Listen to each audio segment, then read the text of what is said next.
You're listening to Federal Prison Authority presents Around the Block with Bruce Cameron and Susan Giddings, only on LA Talk Radio. Boom, boom, boom. Hey, everybody. Welcome to another fantastic episode of Around the Block. Federal Prison Authority presents Around the Block. And boy, we are going to do that today in rare form.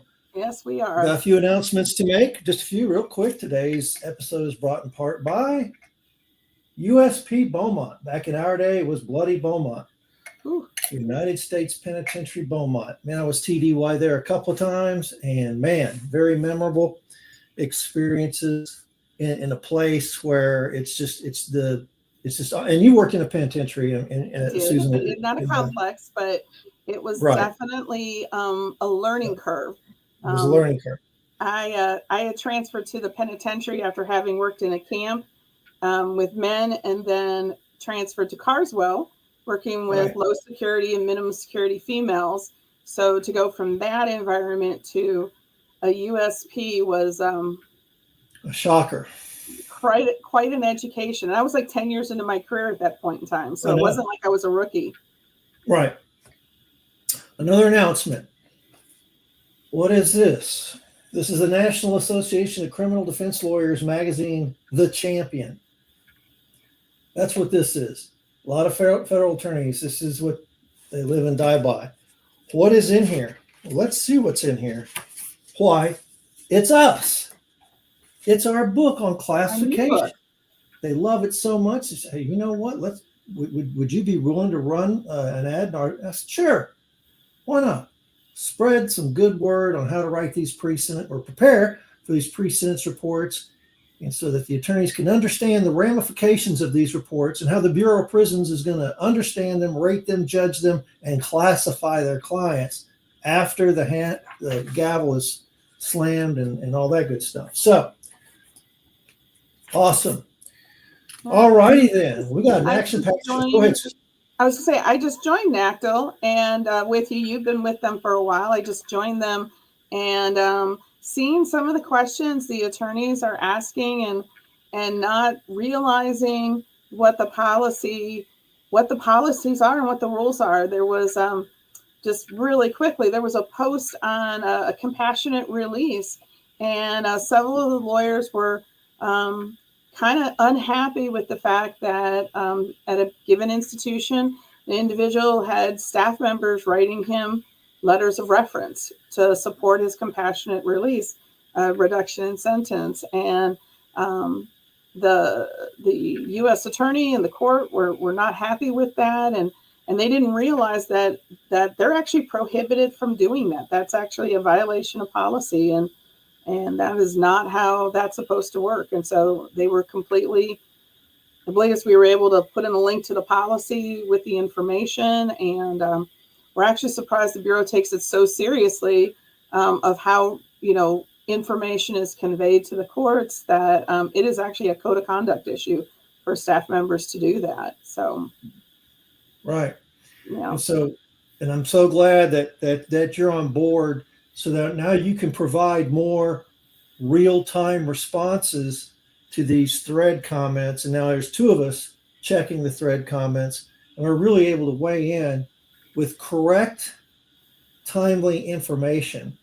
I think one of the disconnects that there were several other post-conviction experts on there, but let's just say it's been a few decades since they had been active, and so much updated all the time. Yeah. So nothing wrong with that. It's just, man, some of that stuff just doesn't get acted on anymore.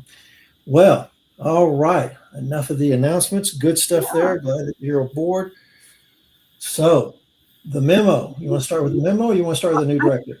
I would say let's start with the new director. His first office day in the office is today.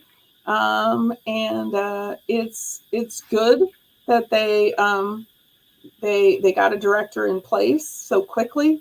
For those who've been paying attention, there have been several periods where the Bureau went months and months with an acting director, and that creates a lot of challenges. This particular scenario. I mean, it doesn't take a rocket science to realize that the leadership right now in the Bureau at the executive level is there's a lot of blank silhouettes and not people, and needing someone to come in. I got an opportunity to see, he did a interview last summer on a podcast that I periodically check out, and just I'm impressed with him. I mean it's going to be a big adjustment. He's coming from a state system, he's coming from a small state system, but just a real authenticity about him, some humility that he doesn't know everything, and I think that's important.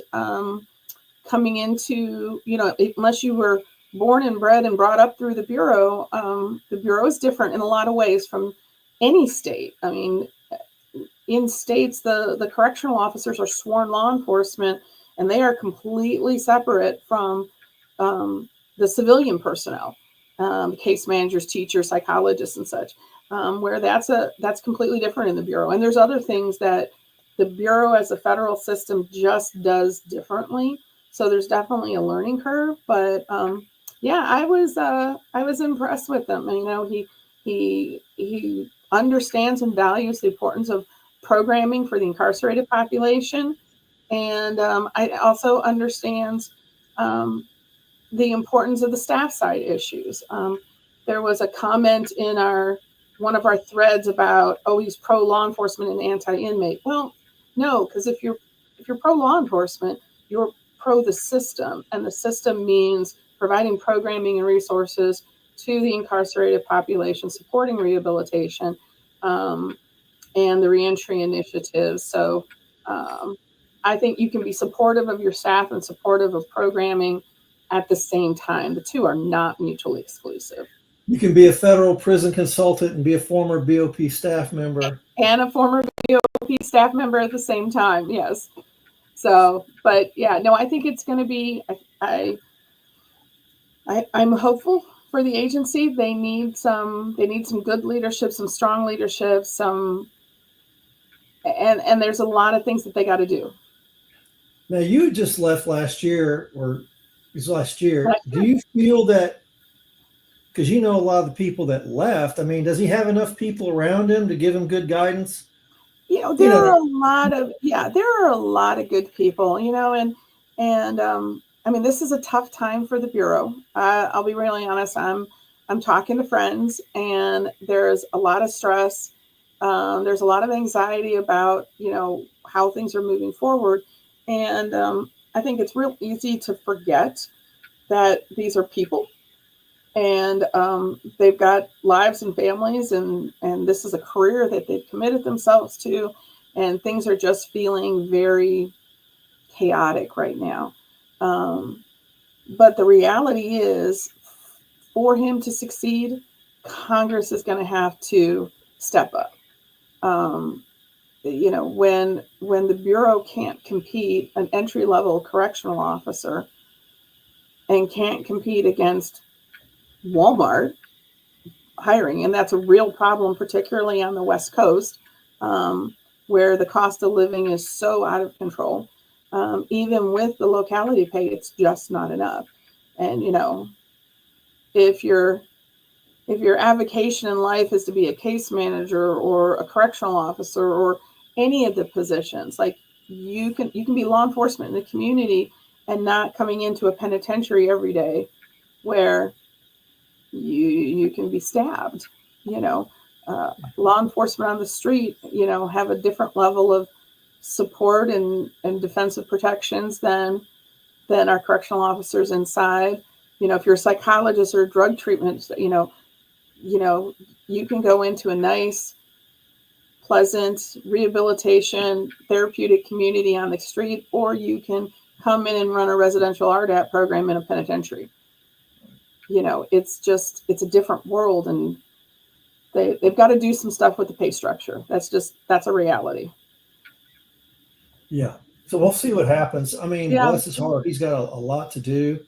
And just a lot of issues out there to go through. So absolutely, just hoping and praying he gets a lot of good guidance and just make some good making some good choices moving forward. I think, you know, um, you're right. I think there's some personality differences between this fellow and the last person, and I think that that's going to be good for everybody in the Mhm. agency. And there's a So lot of other staff, leaders. There's a lot of leadership folks who have retired or have announced their retirement. But the reality is, there's a lot of good people. The Bureau's got a deep bench. They've got a lot of good people, and that fresh infusion of new blood is a good thing, yeah, both at the leadership level, but coming up through the rank and file into those assistant directors and senior deputy directors and program administrator, department branch administrators and things like that. That's good for the agency to bring in that next generation. it is. So, So all but the right, chaos that's going on, speaking of chaos, we saw a lot of drama. We talked about the memo, the memo. infamous memo, which was in quite whiplash fashion, was rescinded a week later. But the interesting part to it is the problem that precipitated the memo is still there. So for those listening who maybe didn't hear about the memo, you were that person. The memo was issued jointly by the Correctional Programs Branch and the Residential Reentry Branch by the administrators, directing staff that because of um, resource limitations in the community, that in conducting the 5-factor review, that they should be cognizant of the limitations, and they put a hard cap on 60-day halfway house under Second Chance Act, 60-day halfway house placements, or I should say pre-release placements, because it was halfway house or home confinement but 60 days for everybody, and for residential RDAP graduates, 125 days, because there is, as we've talked about before on the show, there is a statutory requirement in order to benefit from the time off of the minimum 120 days. So, yeah, they put that in place, and that stoked a lot of upset from all corners. And a week later, it was rescinded. But the rescission was, okay, case managers, go ahead and do your 5-factor review without the community resource component. Do it just based on, the individual offender, their release needs, their circumstances, etc. Which is great, but residential reentry still has capacity and budget issues. That hasn't gone away. So nobody should be thinking that, oh, we're going to go back to getting 6, 9, 10, 12 months of halfway house. That is an unrealistic position to be in, because the problem's still there. And the problem is capacity and money. Okay, let's just park right there. Mm-hmm. Okay, I got 2 or 3 calls on the way into the studio here, such as it is. Hey, they rescinded the date. Why hasn't my loved one gotten their time back? Well, first of all, they haven't done the RRC packet or whatever. They don't have an RRC date or whatever. You know what I mean? They're looking at these glorified sheets, right, with all these conditional dates. Reason, right? You still have to have the placement. You have to have the bed to get in there. So if there's no beds and things are backed up, which we know they are in many, many places, and I mean the waiting list is deep and long, right? Yeah. Remember, we have people get 1 day, 1 week, 2 weeks, and they deserved months and months and months, right? Mm-hmm. It's not our decision. I mean, we're just talking facts here about supply and demand. So if they rescind it, doesn't matter if the bed's not there, Yeah. right? If the bed's It not doesn't there, matter. it's not there. Now, we did get a couple of calls today, as a matter of fact, of folks who that date came down in that week. And so, we had a couple of cases with some pretty substantial terms of incarceration And they got only the 60 days. And of course, we talked about the possibility of some advocating to reconsider, because under normal and usual circumstances, someone with a 15-20 year sentence would be considered for more time in halfway house. I mean, that's just the reality. And they drew the black card, so to speak, and their date was plugged in that week that it was in place. So, Can't help that. It'd be nice to say that every case manager in the agency is looking at that and, going back and saying, hey, now that this is done, can you take a look at this? But the reality for case managers is once that packet is moved past their desk, they got 15 or 20 more coming. That's right. And going back and retreading work that's been done. And from their perspective, they're looking at, and in these particular two that we talked to, they were actually given longer recommendations. The referrals were done in advance of the memo, but the processing of it came down that week. And we had discussions, or maybe I should say I had discussions, but you were electronically there with an executive staff member. At least we got their attention enough to advocate once and probably twice, right? Right. Hopefully they're paying attention to that. Now that one was a little bit different, but that's another problem we're seeing with the conditional calculators is right. Not so much the conditional calculator itself, it works, but the fact that for individuals with shorter sentences, they come into team and they have a good conduct time date, right? They come in, or if they're shorter, a full-term date, but most of them are good conduct time dates. They come into team, that's all they have at that initial classification, because the calculator can't run until all the needs and risk assessments and everything's plugged in. So, if I'm sitting here at my initial classification with a 15, 18-month sentence, and this is my initial, my next program review is going to be in 6 months, because that's how it works. It's 6 months out. You're more than a year from release, and it's going to plug you in at 6 months. So what happens is you come to team at your initial team, everything gets plugged in. You don't get your conditional date. Maybe 2, 3, 4, 5 weeks later, whenever the next time the calculators run, usually within a couple of weeks of your team, it's going to, if you have your 30 days, it's going to run your sentence comp, and it's going to run everything and go, oh, hey, give you your first 10 days. And here's the rest of your conditional. This is your conditional release date. But that conditional release date is based on what? The 10-day rate. When do you go to that 15-day rate? Next team. So, and then when the next team rolls around, right, the conditional calculator doesn't plug that new date in on your 218th day, right? 18, right? Or 208, I'm sorry. Your 208th day.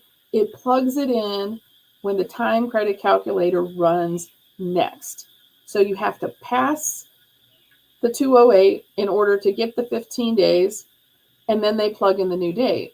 So again, depending on when day 208 is and when you're teamed, your conditional release date, because that's all automated so that it happens on time regardless of what happens with your team in terms of the in-person team. So we see referrals. How many referrals have we had where paperwork is done and it was right when it was done, but then things changed? Right. And so then we end up with folks with designation dates after their conditional release date. They're upside down. They're upside down, inside out, and we need to kind of reach out and try to get that situation resolved. And we've done that. And we have done that a lot. People that were whatever, we moved from 90 days to 120 days, understanding that stuff. And then this other thing later on, because of those changes and because the update doesn't happen until the button is pushed, right? Because all this stuff has to be earned. Not all of it's going to be front loaded by any means, right? So then there's finally that magic day. You get your community placement, your first day in the halfway house. But then, when is your real home confinement eligibility date? Right? Now that you're in a different status, if you're in the 15-day status, well, that hadn't been calculated because the home confinement date that's on there now is based on old data. Well, and it's also based on only your earned credit. Yeah. So your conditional calculator includes that earned and unearned credit. And, and that's something that, I personally, and I know our families would like to see that, and is that information be provided to the reentry staff as, say, a conditional home confinement date. And again, that's another planning tool. But when the that doesn't exist on, right now, right? There's no conditional home confinement. No, there is date. nothing. It doesn't exist. It's not there. We manually figure it out. But who's going to take the time? Nobody. Because it takes time. Other than us. Yeah. There might be a few case managers that do like, let me be thoughtful. Let me actually hand calculate. Oh, wait. Okay, now, If they don't have a horribly large caseload. Right. Because, again, publicly, right, the Bureau talks about shortages in correctional officers, of course, everyone has shortages in nursing staff and certain shortages, but case management staff is another area where, having those folks in place, when you're talking about the volume of work that the case managers are doing. And I did it. I was a case manager for 10 years, about 9 years. I was a case manager, and then I went to a case management coordinator. And the amount of work that I had when I was a case manager just doesn't even compare. I look at some of the tools that case managers today have, and I'm like, oh, if I had that, my life would have been so much easier. But because I was back in the day of, we still were using carbon at times, at least initially. We had carbonless copy forms and such, and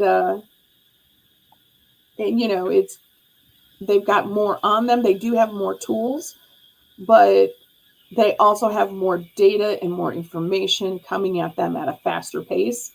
And they're still human beings. And if they're sitting there with 180 or 190, 200, I think my worst caseload was about 209 low security females. That was fun.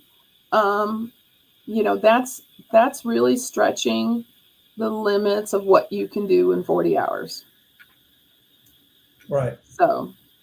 Absolutely. So that's why we're here, because we help advocate and say this is what's going on, and it's that extra nudge.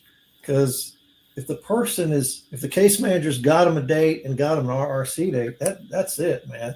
It's just like the same way the judge is, or your lawyer. The judge sentenced the inmate, they're out of there, that's it. That's a wrap, right? Well, how often do we hear clients say they go back to their attorney, whether it was a public defender or a paid attorney, because now they're in the system and the Bureau's scoring this or that in a certain way, and they're going back to the attorney, and the attorney's like, I'm done with this, Yeah. And and that's, they're not thinking about that. And, it happens regularly.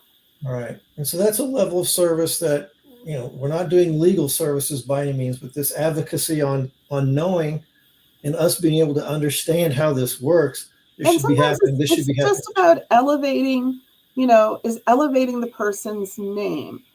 If you are one of 150 files sitting on an RRM's residential reentry office desk to be processed for halfway house, and in between the case manager or the warden signing off and hitting the button and it being transferred, the release date changed you're looking at this information. You have no reason to believe it's incorrect. It wasn't. It was correct when this button was pushed, but now another button's been pushed and it's changed now. But that data is a PDF. That is not a real-time data file. It is quite literally a collection of documents that's been pulled together and generated into a single PDF document. It is not a live document. So it's not like it's auto updating internally in the referral because now this date has changed. So it would be nice. Exactly. I think that technology is a little further down the road. There's another area of shortages in the agency: computer folks, programmers. I mean, it's hard to convince a 22-year-old coming out of college that coming to work for the federal government is really cool. And you know what? You got great retirement and great health care, but we're not going to pay you a 6-figure salary that some of these other private companies are going to pay you. Right. Because that's just not how it works in government. So it is, it is interesting, the road ahead. So, okay, so there's other problems that remain, or? Well, you want to go into changes? Yeah, because getting to what caused this, and I'll just think about it this way, and when you and I started talking about what needs to happen with the FSA moving forward and how do we make it better, you take a situation like we've got with this bed space and this capacity issue in a halfway house, and if you get down to what's the root cause, what caused this to happen, it goes back to the FSA and some of the issues with the FSA, and some of them are conflicts between SCA and FSA, and we've talked about that, but some of it's the FSA itself. And so, you and I have been working on getting the word out, and we've written some articles, and we've got some articles hopefully that we'll see published in the near future. And we've started talking about what do we need to do differently. FSA had the potential to be really, really awesome. And for those who have released early and gone home, that's great. But when you consider 65% of the population doesn't get to benefit from time credits, and that's when you sit down and you look at the numbers, and in the DOJ's reports, I've been challenged on one comment that I made on another site about the 65%. Well, if you read the DOJ 2024 report that came out in June, if you read the 2024 report, they don't make it easy to spell it out. You've literally got to add this column and put this together. And wait a minute, that's like 90,000 people, right, that aren't even having a shot at it, either because of their offense or because they're medium or high risk. And even if that medium or high risk person works their way down, as we had a client do this past month, right? And on the 924Cs, let's not forget about our 924C. Yeah, that goes back to, and 924C is interesting. I think we talked about that a couple of shows ago. Is that 924C may or may not involve violence. Right. People seem to think that the First Step Act only excludes violent offenders. Man, it doesn't. It misses a lot of folks. Right. And if you're, and it comes down to that list of statutes and penalties, right? And it doesn't say for 924C, it doesn't say, well, 924C, if there was serious bodily injury or if there was actual discharge of a firearm. It just says 924C. And when you read Boom, by statute. There 924C, you go. yeah, it's just 924C. And when you go into actual US code and you read it, it may or it may not involve violence, you know. But if you go further down in the 924 statute, you find out that 924J actually says you Right. committed 924C and someone died. But 924J, they're earning credit.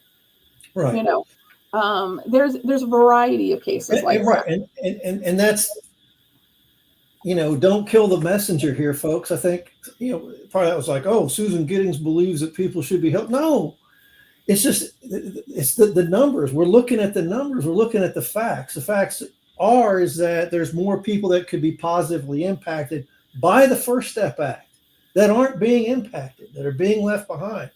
And Or because of us, in the case of those with high and medium risk who are eligible. So we had a case this last week, finally worked his way down. And he got his year off and there was no time for reentry. Now there was a little snafu that we had to work out, but even separate from the snafu, when the time credit ran and he had dropped to low risk for the first time and he gets to apply his credit, mind you, it was only at the 10-day rate because of the legislative language that says when you can earn 15 days. So these folks that are medium and high risk, even if they work their way down, they don't get to maximize the amount of credit they could earn because the law has created these hurdles that parse out when they can get it. And then you have folks that they were hell on wheels for the first 25, 30 years of their life. And now they're sitting in federal prison and they get their high school diploma and they go to drug treatment, they do all the right things, and they grow up in prison. And they settle down and they go from being high to high medium to medium, and they run out of time. Even if one side drops and they go medium low, the way it's written, it's the higher, it's the higher one, it becomes your overall level, and they just run out of time. But they're still trying, and I am a firm believer that if you are making positive progress, you should get credit for that. One of the things that we have advocated is this idea that high and medium risk folks can't apply their credit. One of the things you and I have been advocating for is, are you making progress? So at your initial classification and you get your initial pattern score and whatever it is, even if you are high in both categories, when you come back to team in 6 months, if you have demonstrated progress, some of your points have come down. Maybe you're still high, but you were up here high and now you're here high, right? It's kind of weird. You've come down, you've made positive progress. You've done some programming, may not much yet. You've stayed out of trouble, and then tie that keeping your credit to clear conduct. Back in the old law days, when dinosaurs roamed the perimeter, an individual who started earning meritorious credit, which was above the statutory credit. If we think about statutory time like good conduct time, meritorious credit would be like time credits, right? And once you went into earning status, you stayed in earning status as long as you were at your facility and you were out of trouble. So if you went to SHU for any reason, your credit stopped. If you got transferred for any reason, you left the institution, your credit stopped. And then when you came back, and of course, meritorious credit was tied to clear conduct and work. So once you came back and you were back on your job and you were back working for 30 days, give or take, your case manager would do a form and send it in, and you would go back into earning status. The FSA, that's where the FSA is so complex and so unnecessarily complex that, the Bureau couldn't even integrate it into their existing infrastructure. If it had been tooled more like meritorious credit, more simplified, instead of just work and clear conduct, it was work and clear conduct and programming, right? If they had streamlined it, they could have built that on the existing infrastructure.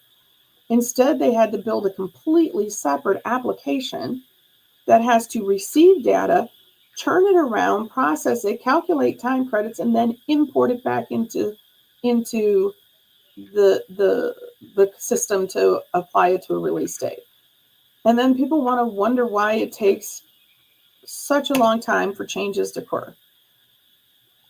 Things like a conditional home confinement calculator would be super awesome for planning purposes, but they're focusing on making sure, in fact, one of the big changes that I don't know if we talked about or not, for folks in the community, they are now calculating time credits in the overnight hours so that folks in the community are, as soon as they're hitting their 30 days, they're getting that credit applied so that they're actually releasing on the conditional release date. Because we know the conditional release calculator is kind of generic and works on 30-day increments. So what's happening before was you had to wait until the monthly update. Well, because that population in the community is significantly smaller, 12, 13,000, 14,000, somewhere in that range, but a heck of a lot smaller than 156,000, they can run it nightly. And I know we've got folks in the institution who don't get halfway house and are like, well, when are they going to get it fixed for us? Part of the problem is they've got to be able to isolate the population. They cannot run the entire population every single night. It just sucks the processing resources, and other things have to still operate.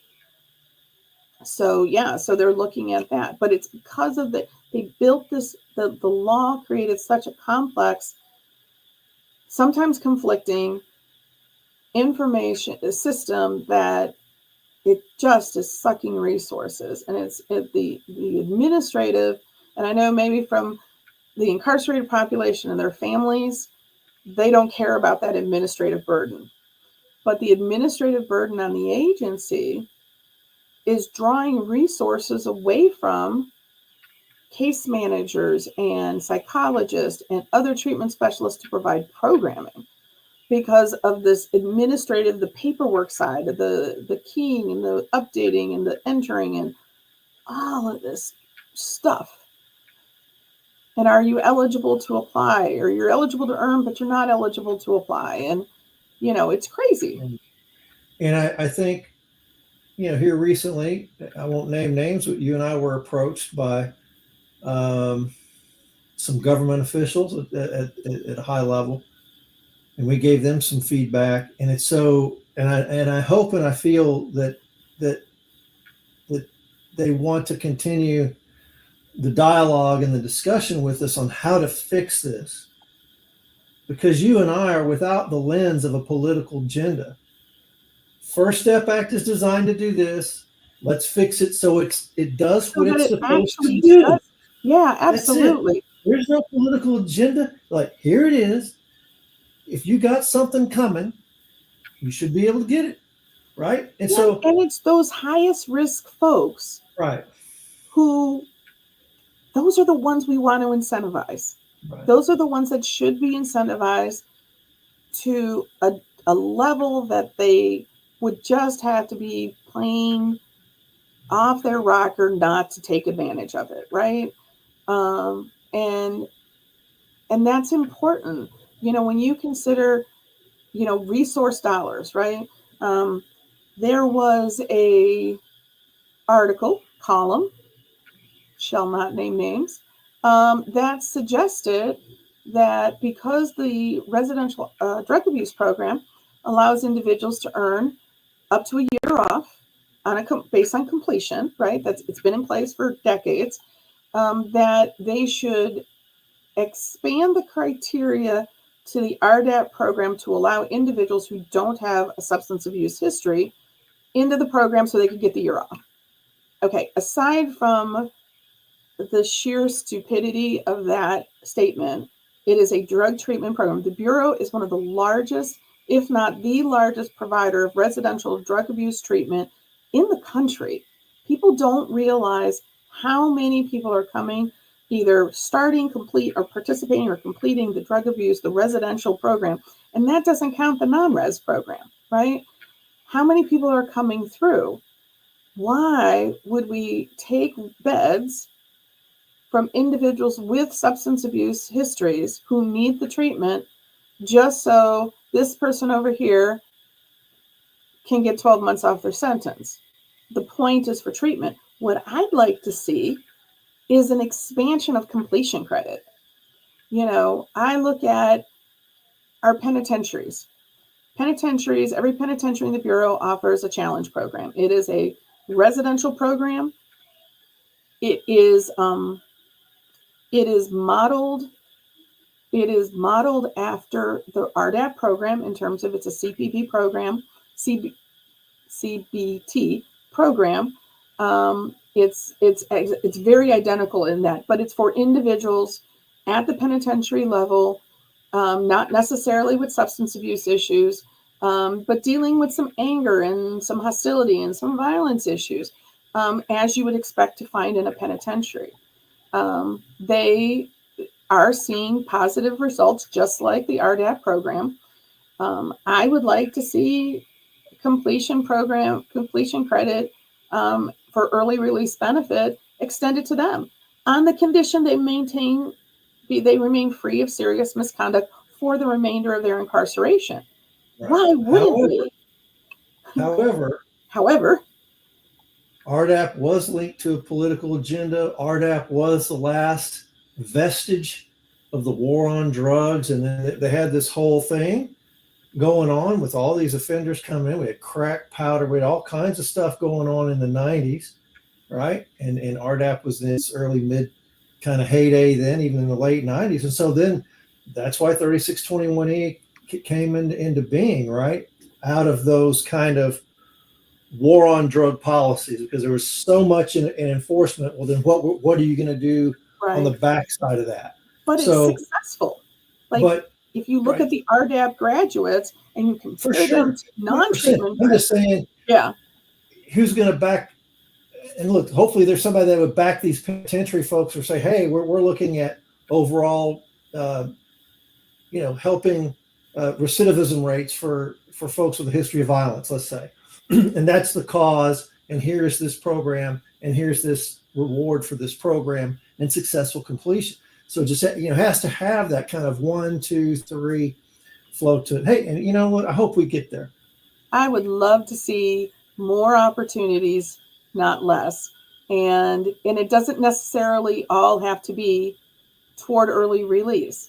Sure. The problem we're having very quickly, I know we're getting close to the end of our time again, very quickly, one of the problems with the FSA program is it is limiting early release credits to up to 1 year, and then dumping massive amounts of credits to these extended 2+ year halfway house programs, halfway house of home confinement for 2+ years. We saw 26, 27 months recently.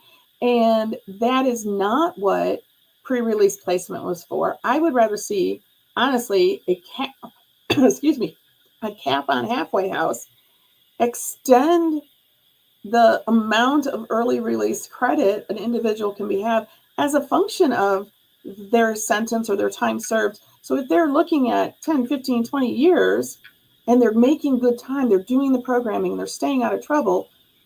So what if you give them 18 months off your sentence or 20 months off your sentence? Exactly. What do we have in old law? People hitting their third dates and whatever in old law. Absolutely. All day long.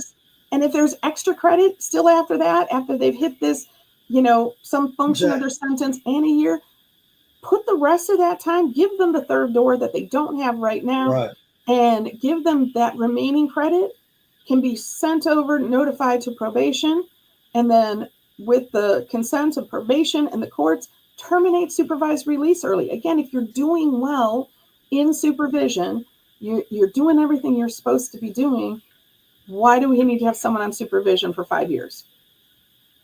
Right. Exactly. And again, give them that third door. So therefore, you've got credit being applied to early release, to halfway house home confinement, and to early termination of supervised release. And I know we're out of time, so you're going to plug the book. Absolutely. Yep. Hold on. That was a great book. Got to plug the book. But we'll talk about this more in the coming weeks, obviously, because there's so much that can be done to make this program better.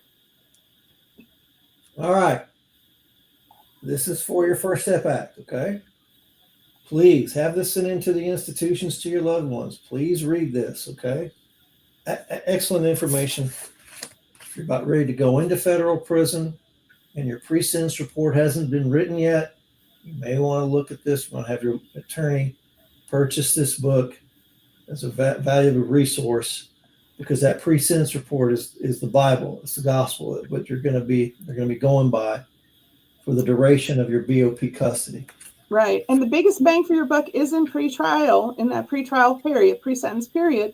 But we're seeing cases we've been working on this week where they made it past there, and now they're at a point where they're in the institution and some serious scoring, the way it's looking at scoring. And we're doing some specific advocating, administrative remedy stuff to get those fixed. So exactly. So we'll do a show where we go through some of our cases, and this was the presentation. This is what we did, and this is how it was the outcome. I think it's kind of fun to see that, and it's high level work. It's a little bit it's fun work. So go ahead. So it's a kind of academic. But it's we're having specific policies and language in the PSRs and. It is. So it's awesome, and I'm glad that we're doing this work, and it's real important to a lot of folks. So I know it's kind of a interesting world out there in the milieu of consultants, but it is what it is. We are who we are, and but we're advocating for folks to get the most out of these policies, to get the most out of these laws. Because that's why they passed them. Problem is they passed a bunch of stuff and it's functionally broken. We're trying to fix it so it can get back to its operating goal and help a lot more people. So I just want to be painfully clear about our stance with that. That's our stance. We're here to help, man. We're not keeping anybody in the joint longer. All right. So absolutely. Anywho, well, folks, it was another fantastic episode. You saw the books, and what else? We'll probably have comments. Any comments or questions can go into questions. Come to our Facebook group, Early Release from Federal Prison, First Step Act, Early Release from Federal Prison. We have a YouTube channel called First Step Act. You can see some videos on the YouTube channel. Our Facebook group is probably close to 11,000. I think participants in there, so it's a great group. It's a public group. One of us has to let you in for admission, but it is a public group, and so we've a lot of people get priceless information. Not only from community, but from each other. It's a community, right? For families and people in the community, not the institution. Right? Yeah. Please, if you're inside of a prison, please don't be using your bootleg illegal cell phone. Please. Please don't do that. Yeah. So we got the Facebook group, we got the YouTube channel. Our shows are also on LA Talk Radio, our home station here, latalkradio.com, and you can pull up our show, and all of our shows are right there. You can download them, you can view them. You can just download the audio. You can download the video. So you have all kinds of options there for every one of our shows. So that's free. You're not paying Nathan. It's free, totally free. So, all right then. Well, we're going to bid everybody a fantastic week. Be good, and ask those questions on the Facebook or YouTube. We'll get back to you next week. Yep. And we'll see you here next time on Around the Block. Federal Prison Authority presents. So y'all take care. Take care. Bye-bye. You're listening to Federal Prison Authority presents Around the Block with Bruce Cameron and Susan Giddings, only on LA Talk Radio.